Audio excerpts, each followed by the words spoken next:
চলুন দেখি আজকে দুপুরে আমাদের কী কী মেনু ছিল। তো প্রথমেই যেটা হচ্ছে গরম গরম সাদা ভাত, গরম গরম সাদা ভাত।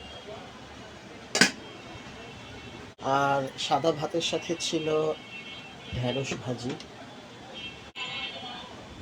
ঢ্যাঁড়স ভাজি, একদম সবুজ সবুজ করে ঢ্যাঁড়স ভাজি।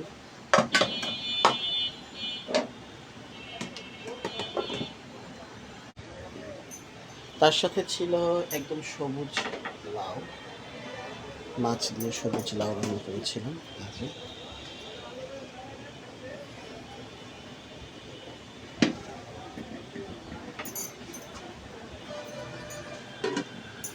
আর সব শেষে ছিল খাসি মুরগি, আলু দিয়ে খাসি মুরগির পাতলা ঝোল। এই যে, কালারটা বেশ সুন্দর হয়েছে আর খেতেও বেশ মজার। এই মুরগিটা মূলত একদম মাংসের মতো শক্ত হয়, আবার মাংসের মতোই হয় টেস্ট।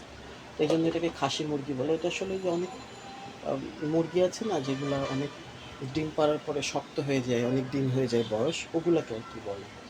সো এই ছিল আমাদের দুপুরের মেনু মূলত।